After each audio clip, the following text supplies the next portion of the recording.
नमस्कार, MT live में आपका स्वागत है। नीट की परीक्षा, मेडिकल की प्रवेश परीक्षा जो देश स्तर पर होती है, उसके परिणाम तो पहले ही निकल गए थे, बीच में थोड़े विवाद भी हुए थे, लेकिन अब ये तय माना जा रहा है कि नीट की परीक्षा में जो परिणाम जिन्हें मिले, और एक अंदाज़ा ये है इस बार कि 650 या 655 जिन्हें मार्क्स हैं, उनका medical college, government medical college में दाखिला होगा ही होगा। और मधेपुरा की बेटियां भी इसमें पीछे नहीं है। बेटे और बेटियों ने मधेपुरा में कई ऐसे प्रतिभावान भी हमारे इलाके में मौजूद हैं, जिन्होंने ना बिना कोचिंग किए, सिर्फ स्टडी के दम पर भी जिन्होंने सफलता अर्जित की। आपने देखा होगा, इससे पहले भी 2 दिन पहले एक हमारे यहाँ छात्र आए थे जिन्होंने 6ठी बार में सफलता अर्जित की थी। वो अलग बात है, लेकिन कई टैलेंट ऐसे भी इलाके में हैं जो कि 6ठी बार की उन्हें आवश्यकता पड़ती ही नहीं है, पहली बार में ही अच्छे अंक ले आते हैं। और दूसरी बार में सफलता पाने वाले हमारे साथ एक मधेपुरा की बेटी है, आकांक्षा पिड़िया। नीट की परीक्षा में इसने सेल्फ स्टडी के दम पर 661 का एक अच्छा स्कोर, एक शानदार स्कोर हासिल किया है, इसने प्राप्त किया है। और इनका ऑल इंडिया रैंकिंग हम बताते चले कि 20,154 है, जो कि काफी सुरक्षित है गवर्नमेंट मेडिकल कॉलेज के लिए। कैटेगरी रैंकिंग इनका 8,889 ओबीसी में है। और हम पूरा परिचय पहले देते हैं, फिर आकांक्षा से हम बातें करेंगे, इनसे तैयारी के तरीके जानेंगे, और भी कई सारी चीजें और भी जो है जो नीट परीक्षा संबंधित है, या फिर जीवन में सफलता के लिए क्या क्या चाहिए एक छात्र को, वो भी हम आकांक्षा से जानने का प्रयास करेंगे। हम एक छोटा सा परिचय देते हैं कि आकांक्षा पिड़िया, जन्म का साल 2005 है, पिता दिलीप कुमार दिवाकर। हम बताते चले कि मूल घर इनका पथराहा मधेपुरा है, और अभी इनके पिता दिलीप कुमार दिवाकर जो है वो +2 स्कूल बाल भारती +2 सरसी पूर्णिया में अभी इंचार्ज एचएम के पद पर अभी पदस्थापित है। वहाँ माता बबीता कुमारी गृहिणी है।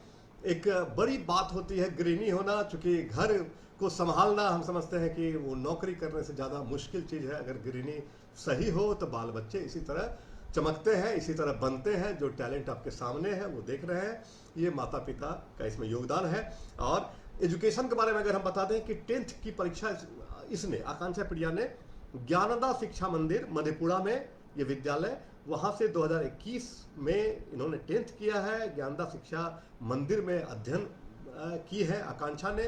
12th इसने नारायणा ई टेक्नो स्कूल सिलीगुड़ी से किया है। और हम बता दें कि ये आकांक्षा का सेकंड अटेम्प्ट था। अगर परसेंटाइल की बात करें तो इन्हें फिजिक्स में 98.22%, केमिस्ट्री में 98.42% और बायोलॉजी में 99.54%। मतलब टोटल परसेंटाइल जो इस परीक्षा में है वो है 99.10 का शानदार परसेंटाइल इसने हासिल किया है। ये सेकंड अटेम्प्ट था। और आपको ये भी बता दें कि पहले अटेम्प्ट में भी एक अच्छा खासा मार्क्स मिला था, उम्मीद थी, लेकिन गवर्नमेंट मेडिकल कॉलेज हासिल नहीं हुआ था। इसे 601 अंक थे, 600+ पहले अटेम्प्ट में इसने हासिल कर लिया था। और सेल्फ स्टडी से हम जानेंगे, ये अद्भुत बात है। और इस बार 661 का हम जानेंगे कि सेल्फ स्टडी के दम पर बिना कोचिंग गए हुए अपनी बदौलत कैसे सफलता अर्जित की जा सकती है, जबकि अधिकांश लोगों का मानना है कि बिना कोचिंग के नीट जैसी कठिन परीक्षा में सफलता हासिल करना काफ़ी मुश्किल काम है। हम बात करते हैं आकांक्षा पिड़िया, आपका बहुत बहुत स्वागत है हमारे एमटी लाइव में। हम सबसे पहले जानना चाहेंगे, दूसरा प्रयास था, पहले प्रयास में भी संतोषप्रद हम कहेंगे अच्छा ही अंक था, भले ही गवर्नमेंट मेडिकल कॉलेज हासिल नहीं हुआ।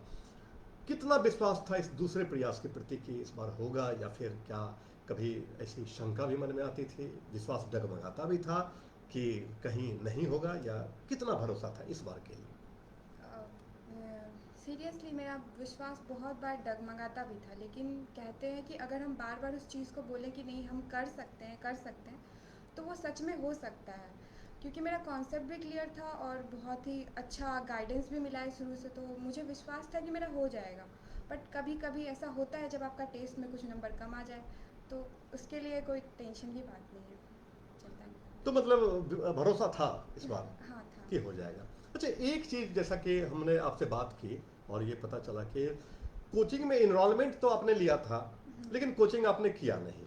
हाँ कोचिंग गए नहीं, सेल्फ स्टडी ही को ही अपने आधार बनाया। आपको ये कहीं कहीं ना कहीं से आपको विश्वास था कि सेल्फ स्टडी के दम पर ही सफलता अर्जित की जा सकती है, और कोचिंग आपने नहीं की, कोचिंग में क्लास जो है वो नहीं के बराबर आपने की, तो सेल्फ स्टडी ये तो क्यों नहीं, कोचिंग क्यों नहीं की और सेल्फ स्टडी पर भरोसा इतना ज़्यादा क्यों हो गया? क्योंकि जब मैं शुरू से पढ़ना शुरू की थी नीट के लिए, तो उस टाइम भी मेरे दिमाग में ये था कि मुझे अच्छा कॉन्सेप्ट बिल्ड करना है, और जैसे ये कॉन्सेप्ट बिल्ड हो जाता है तो आपका आगे का रास्ता बहुत ही क्लियर हो जाता है।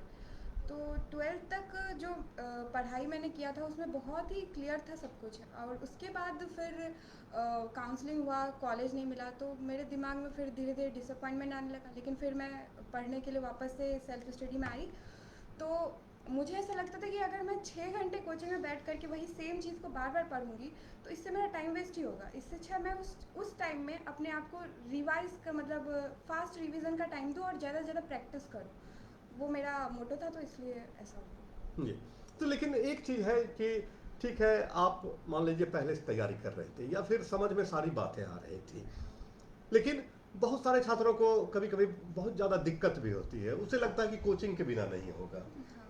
तो क्या जो जिन छात्रों को कोचिंग की आवश्यकता महसूस होती है, क्या उन्हें कोचिंग करना चाहिए? आपको ऐसा लगता है कि नहीं होगा, लेकिन एक्चुअली में होता है। आपको सोचना पड़ेगा, अपने मन में अंदर में लाना होगा कि नहीं मैं कर सकता हूँ, तब आपके पास इंटरनेट है, इतने सारे रिसोर्सेज हैं मतलब कि अंत में आपको सेल्फ स्टडी को बेस बनाना ही बेस पड़ेगा, बनाना चाहे ही। आप कोचिंग करें या कुछ करें। यस। सेल्फ स्टडी, क्योंकि कहा भी गया है, कहते भी हैं कि किताबें आपके पास ढेर सारी हैं, आपके रैक में सजी हुई हैं, वो किताबें तब तक किसी काम की नहीं है जब तक वो किताबें, उनकी बातें आपके माइंड के रैक में न सज जाए। कहने का मतलब कि जब तक आप उसको मेमोराइज ना करें, जब तक आप समझें नहीं, जब तक कॉन्सेप्ट क्लियर ना करें, और कॉन्सेप्ट क्लियर जब भी होगा और जब किसी भी चीज़ को याद रखेंगे तो वो सेल्फ स्टडी के दम पर ही होगा।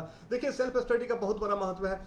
किसी ने भी आज तक नहीं कहा है कि कोचिंग के दम पर हमने सफलता अर्जित की है। जितने भी छात्रों से बातें हुई है, ठीक है, कोचिंग को एक एडिशनल हेल्प के रूप में लोगों ने भले लिया है, लेकिन पढ़ना आप ही को पड़ेगा। हमेशा ध्यान रखें कि सिर्फ कोचिंग कर लेने से भी नहीं होगा, आपको स्वयं को तैयार करना होगा। सेल्फ स्टडी आपका मूल होना चाहिए, अध्ययन का मूल होना चाहिए।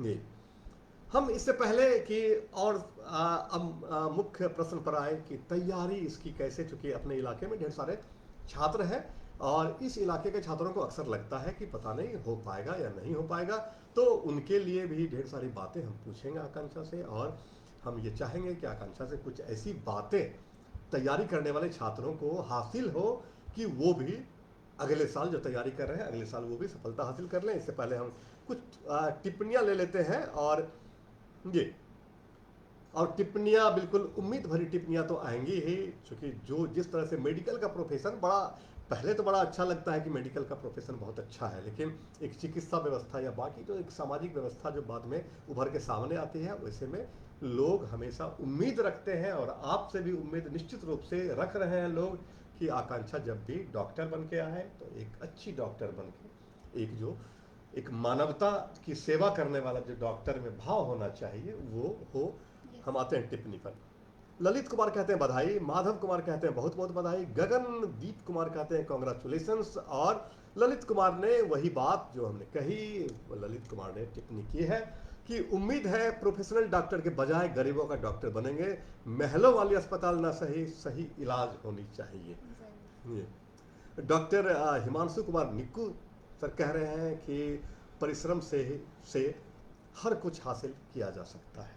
बिल्कुल सही बात है ये। हम बताएं अपने छात्रों के लिए खास करके, या अगर अभिभावक कोई लाइव देख रहे हैं जिनके बच्चे नीट की तैयारी या अगल बगल नीट की तैयारी कर रहे हैं, तो उनसे भी हम आग्रह करते हैं कि इस लाइव सेशन को शेयर भी करें, ताकि अधिक से अधिक लोग देख सकें और कुछ ज्ञान अर्जित कर सकें। और हमारा मधेपुरा का इलाका जो है लगातार यहाँ नीट में सफलता अर्जित कर ही रहे हैं लोग, और भी सफलता की दर और भी बढ़ जाए, अगले साल और भी ज़्यादा स्टूडेंट यहाँ से सफल होकर के बाहर आए, और मधेपुरा का क्षेत्र जो है वो डॉक्टरों से भरा पूरा होना चाहिए, यहाँ के मूल डॉक्टरों से भी भरा पूरा होना चाहिए। ये हम एक चीज़ पहले जान लें कि इसकी तैयारी कब से शुरू करनी चाहिए, या आपने तैयारी कब से शुरू की? मेरे हिसाब से आप जब जान जाए कि आपको यही बनना है तब आप शुरू कर दीजिए। और मेरा तो ऐसा है कि मैं पढ़ाई तो एक्चुअल में उसका 11-12 से होता है, लेकिन उसका बेसिक्स बनना बहुत ही पहले से शुरू हो जाता है। जैसे हमारे टीचर हैं प्रदीप सर, उन्होंने हमें 6th क्लास से ही साइंस के फील्ड में जितना भी गाइडेंस हुआ है वो देते आए हैं तभी से।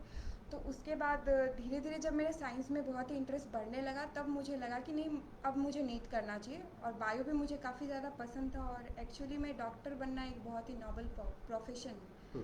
तो वो जो रिस्पेक्ट होती है वो कहीं और नहीं मिलता हाँ है। बिल्कुल, खास करके बेटियों के लिए हमें लगता है कि एक लड़कियों के लिए और भी अच्छा ये क्षेत्र है। और माता पिता का भी पहला सपना होता है बेटियों के लिए, हमें हमें जैसा लगता है अधिकांश लोगों का पहला सपना होता है कि बेटी डॉक्टर बने। इंजीनियर कम सपना होता है बेटियों के लिए, डॉक्टर बनना।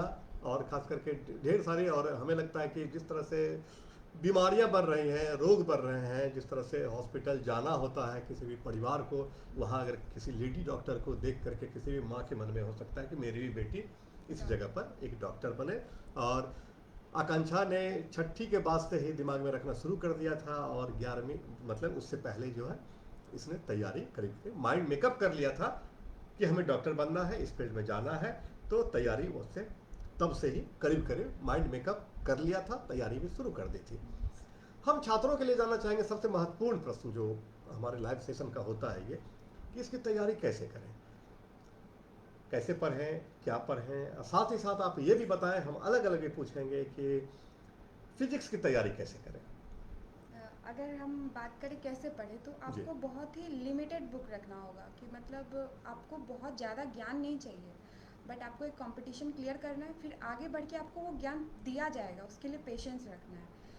तो ये हो गया कि कैसे पढ़ते हैं। अब आप फिज़िक्स में कैसे पढ़ सकते हैं, कि फ़िज़िक्स में एनसीईआरटी से पढ़ना है अगर आप कॉन्सेप्ट पढ़ना चाहते हो। और एच सी वर्मा भी मतलब कॉन्सेप्ट के लिए बहुत ही अच्छा बुक है।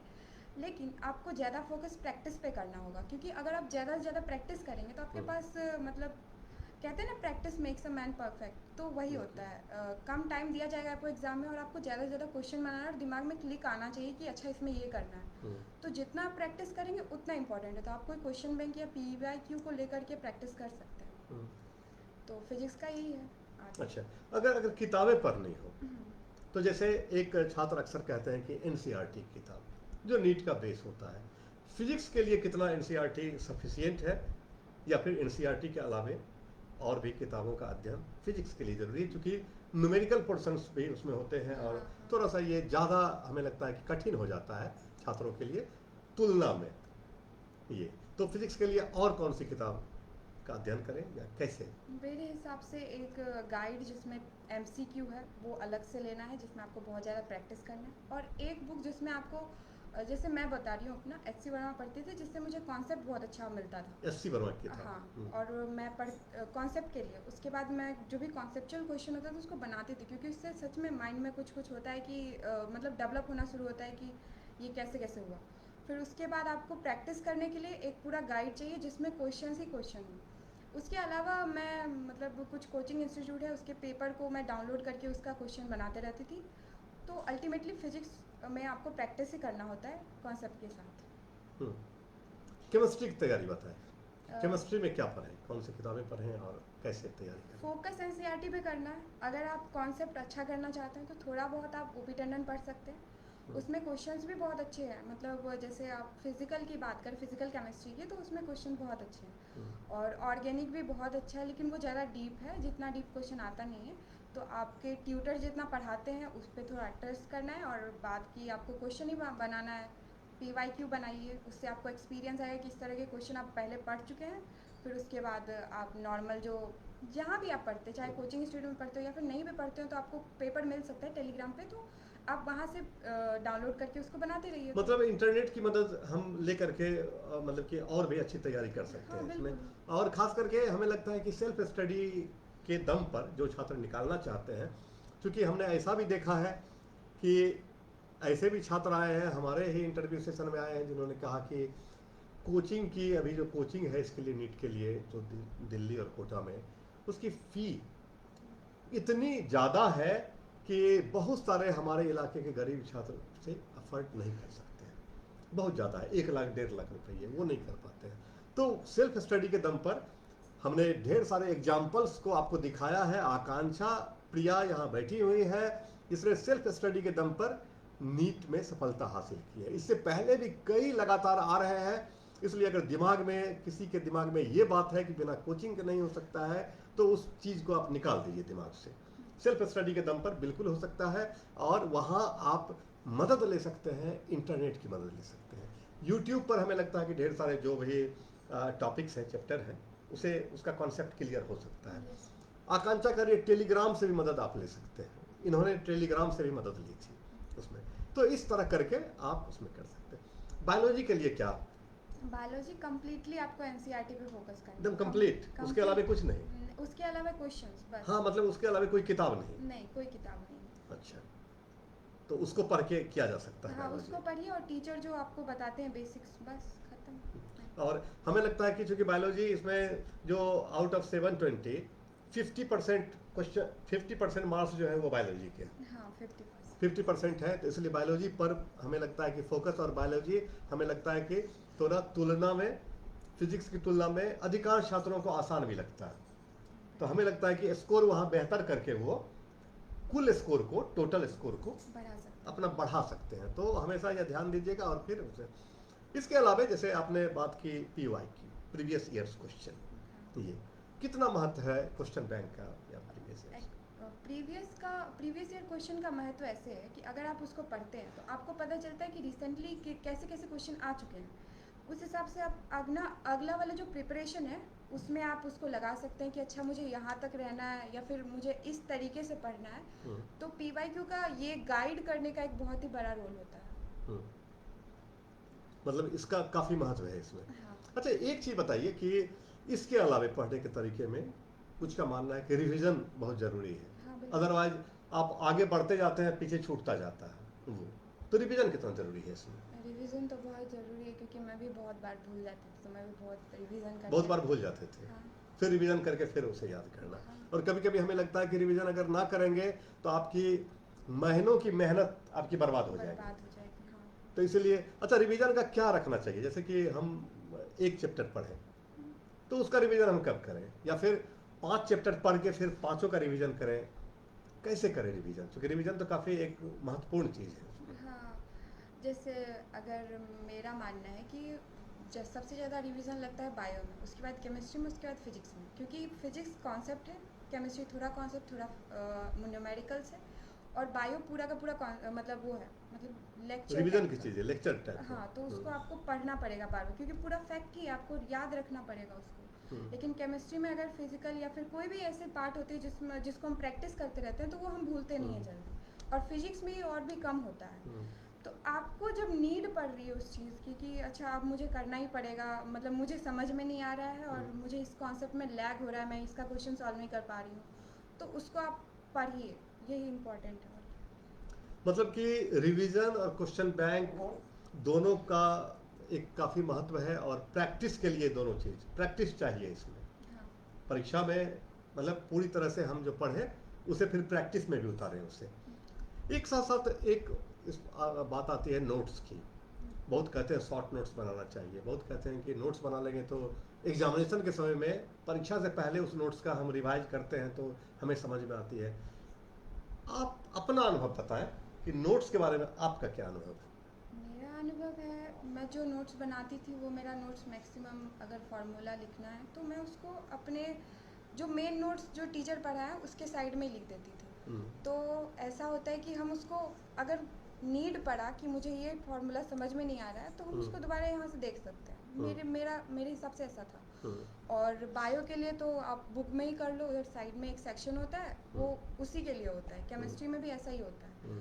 तो मेरे हिसाब से मुझे शॉर्ट नोट्स की उतनी ज़रूरत नहीं पड़ी थी, और ज़रूरत पड़ भी जाए तो मैं डाउनलोड करके उसको पढ़ लेती थी, फिर ख़त्म। मतलब दिमाग में रखना होता है अल्टीमेटली, अगर दिमाग में रख रहे हैं तो एक्सटर्नल क्या हो रहा है उससे फर्क नहीं पड़ रहा है, इंटरनल आप परफेक्ट हैं। बिल्कुल, मतलब कि माइंड में ही नोट्स बनाया जा सकता है। हाँ। जैसा आकांक्षा ने किया। चलिए, कुछ टिप्पणियाँ आ रही हैं। डॉक्टर हिमांशु निकू कहते बधाई हो, कहते सर को मेरा प्रणाम। डॉक्टर साहब आपको भी प्रणाम। डॉक्टर साहब फिजियोथेरेपी के यहाँ शानदार डॉक्टर हैं। इंजीनियर सुभाष सुमन कहते हैं कांग्रेचुलेसन। निकू नीरज भगत कहते हैं आकांक्षा's वॉइस इज नॉट क्लियर। आकांक्षा थोड़ा सा जोर से बोलो मेरी तरह एकदम पूरा। अब तो खास करके ये बेटी जब पूरे समाज को दिखा चुकी है अपना टैलेंट, तो यहाँ भी टैलेंट अब तुम्हारे गरजने का समय आ चुका है। इसलिए हमें लगता है मेरी आवाज़ क्लियर है, और चूंकि आवाज़ को रिसीव करने का एक ही ऑपरेटर्स, एक ही मशीन यहाँ लगे हुए हैं, और मेरी आवाज़ अगर क्लियर है, आकांक्षा की नहीं है, तो आकांक्षा थोड़ा धीमे बोल रही है, और बिटिया के अब जोर से बोलने का समय आ चुका है, अब उसे बोलना ही चाहिए। जी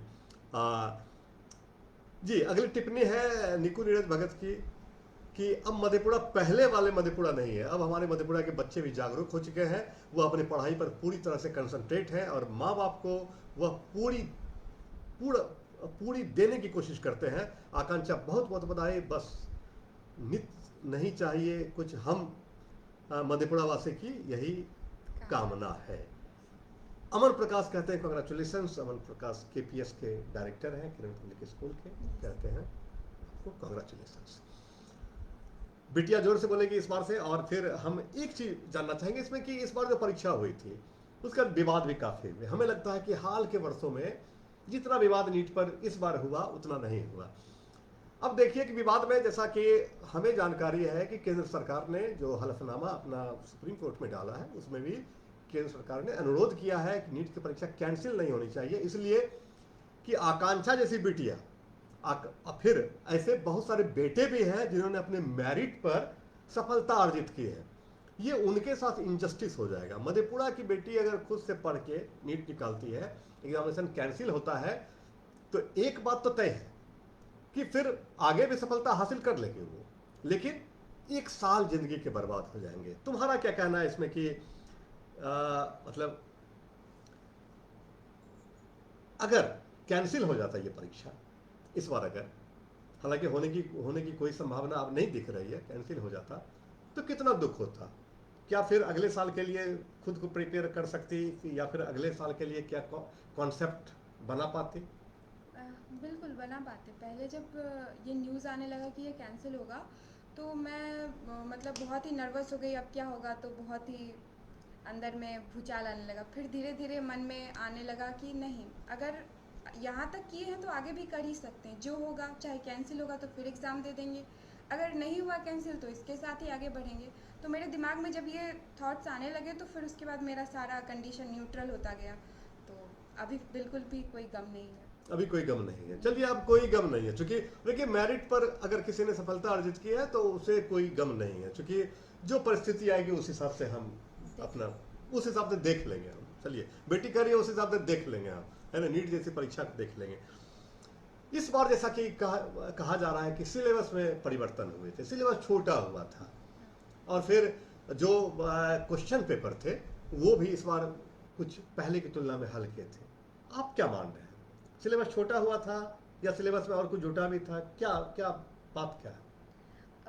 डेफिनेटली सिलेबस छोटा हुआ था इस बार, लेकिन उसके अलावा ये भी देखना चाहिए कि सिलेबस बढ़ा भी था। तो जो सिलेबस था पहले से, तो वो तो डिफाइन था कि उनको इतना ही पढ़ना है, लेकिन जो सिलेबस बढ़ा था उसमें डिफाइन नहीं था, आप मतलब कहीं तक भी पढ़ सकते हैं। तो बच्चे में, हमारे जैसे बच्चों में बहुत ही ज़्यादा कन्फ्यूज़न था कि कहाँ तक पढ़ें, कितना पढ़ें। तो उसके हिसाब से हम लोगों ने बहुत ज़्यादा पढ़ाई कर ली थी उस फील्ड में, मतलब जो चैप्टर आए थे, जैसे सॉल्ट एनालिसिस। उसके बाद मुझे लगता है कि ज़्यादा कुछ प्रॉब्लम हुआ नहीं इस बार सिलेबस के उलट फेर में। और पिछले साल के क्वेश्चन के कंपैरिजन में इस साल का भी डेफिनेटली बराबर था, मतलब ऑलमोस्ट बराबर था कह सकते हैं। तो कोई चेंज मतलब बहुत ज़्यादा आसान नहीं था। हाँ। जिस हिसाब से कहा गया शुरू में, हमें लगता है कि एनटीए ने एक खुद को डिफेंड करने के लिए उसमें कि इतने मार्क्स कैसे आ गए, शुरू में उन्हें लगा जो कि क्वेश्चन आसान थे या फिर सिलेबस छोटा था। देखिए, हम पहले भी कह चुके हैं कि सिलेबस अगर छोटा था तो वो सारे स्टूडेंट के लिए छोटा था। सिलेबस ऐसा नहीं कि पर्टिकुलर स्टूडेंट के लिए छोटा था, सिलेबस अगर छोटा हुआ सबके लिए छोटा हुआ। सिलेबस अगर छोटा हुआ या फिर क्वेश्चन अगर आसान भी है तो मार्क्स जो है वो हाइयर जाएगा, स्कोर आपको ज़्यादा करना होगा, मतलब मेहनत आपको उतनी ही करनी होगी, या ऐसा भी कहा जा सकता है कि मेहनत आपको ज़्यादा करनी होगी। अगर क्वेश्चन आसान है तो वहाँ सबके लिए आसान है, वहाँ आपको कुछ एक्स्ट्रा उसी बीच में एक्स्ट्रा देना होगा, उसके लिए आपको बेहतर करना होगा। तो इसलिए बहुत ज़्यादा ये कोई ऐसा ये नहीं लग रहा है मुझे।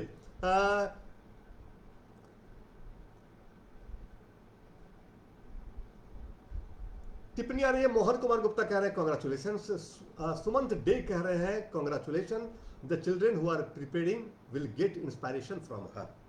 आपसे इंस्पायरेशन लोगों को मिलेगा, जो तैयारी कर रहे हैं बिल्कुल मिलेगा। और हमारा एक उद्देश्य भी रहता है लाइव सेशन में पूरी डिटेल में बात करने की, और लाइव करने का ये उद्देश्य भी रहता है कि अगर कोई प्रश्न आपके भी हैं तो आप अपने प्रश्न पूछ सकते हैं। जो तैयारी कर रहे हैं उनके लिए, जो लाइव में आते हैं वो उनके लिए सीनियर हुए, मतलब जो तैयारी कर रहे हैं हम उम्मीद रखेंगे कि आप भी कम्पीट करेंगे अगले साल, लेकिन आपके लिए जो जैसे अभी आकांक्षा है, तो जो तैयारी कर रहे हैं उसके लिए ये सीनियर बैच हुई, तो इनसे पूछा जा सकता है बहुत कुछ।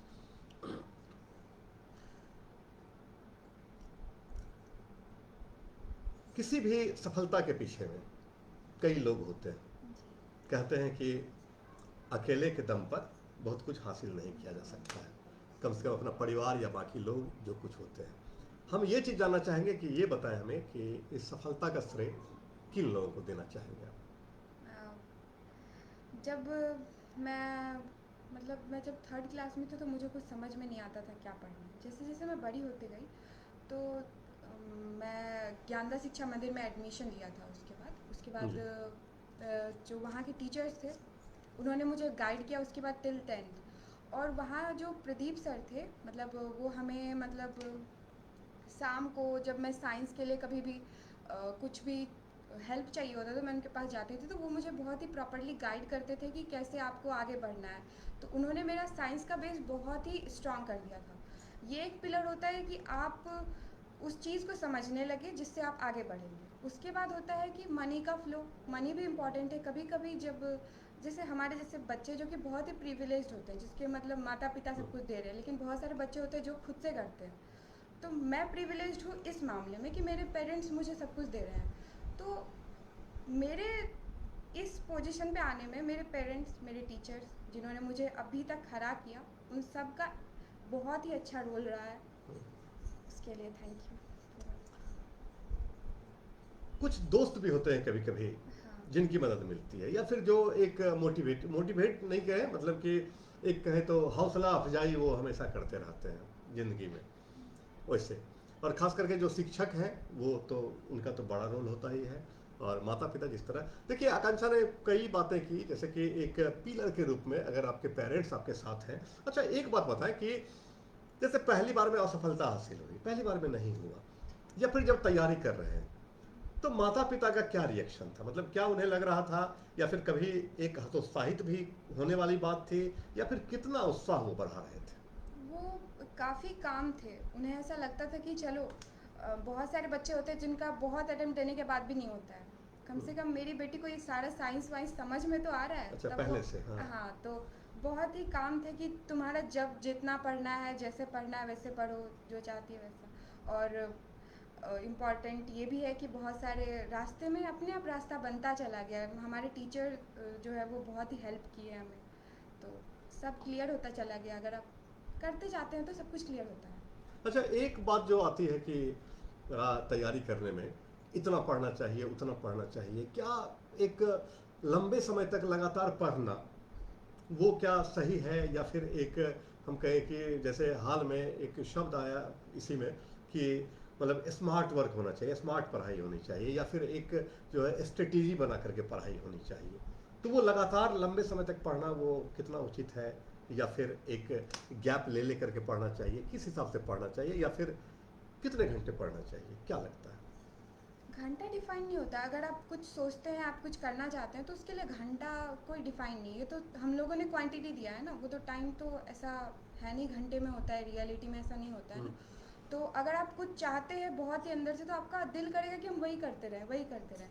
और कभी कभी अगर आपको निराशा लगती है, जैसे टेस्ट देने के बाद बहुत बार होता है, तो आप उस चीज़ को छोड़ दीजिए कुछ टाइम के लिए कि अच्छा मैं अभी ये काम बिल्कुल नहीं करूँगा, अभी मैं बस थोड़ा आराम करूँगा, थोड़ा चिल करूँगा। तो वो चीज़ बहुत इंपॉर्टेंट होता है। आप भी इंसान हैं, इंसान की तरह जीना है, खुश रह के जीना है, मतलब सब कुछ एंजॉय कीजिए और साथ में पढ़ाई को प्राइम इंपॉर्टेंस देना है। वो सही है ये तरीका। ढेर सारी अनोखी बातें, अच्छी अच्छी बातें आकांक्षा प्रिया बिटिया बता रही हैं, और खास करके ना सिर्फ तैयारी बल्कि लाइफ में कैसे खुश रहें, क्या करें, इसके बारे में भी एक अच्छा कॉन्सेप्ट है। हमें लगता है कि आगे भी न सिर्फ एक अच्छा डॉक्टर बनेंगी बल्कि एक अच्छे इंसान के रूप में भी आकांक्षा ये आगे बढ़ेंगी। हम बातें ढेर सारी करने का मन करता है, पूछने का मन करता है, क्योंकि बातें बड़ी अच्छी अच्छी इनकी हो रही हैं, और समझदारी भी एक हमें लगता है जो लेवल होना चाहिए, ये माता पिता या फिर बाकी एक परवरिश का ये असर होता है किसी पर, कि इतनी अच्छी सोच विकसित हो जाती है। लेकिन चूँकि हमारी भी अपनी कुछ सीमा है, हम अंतिम प्रश्न की तरफ जा रहे हैं कि इस इलाके में जो छात्र हैं, खास करके सभी तरह के छात्र उनको दिमाग में लेना है, जैसे कि जो गरीब छात्र हैं या फिर जिन्हें ज़्यादा सुविधा नहीं है, जो बाहर नहीं जा सकते हैं, उनको भी साथ में लेना है। फिर बहुत सारे छात्रों को लगता है कि इस इलाके में, मधेपुरा के इलाके में रह रहे हैं, यहाँ रह करके नहीं किया जा सकता वगैरह, तो वैसे छात्रों को भी ध्यान में रखते हुए इस इलाके के सारे छात्र जो तैयारी कर रहे हैं, उन्हें आप क्या संदेश देना चाहेंगे, क्या कहना चाहेंगे उनसे? ऐसा कुछ भी नहीं है कि हम कहीं भी रहते हैं तो उससे हम आगे नहीं बढ़ सकते। अगर आपके मन में है कि आप वो करना चाहते हैं और कर सकते हैं। आजकल के दुनिया में इतना ज़्यादा सुविधा है कि आप घर बैठे या फिर कोई काम करते करते भी वो चीज़ कर सकते हैं। बस अंदर से लाना है कि नहीं, मैं कर सकता हूँ।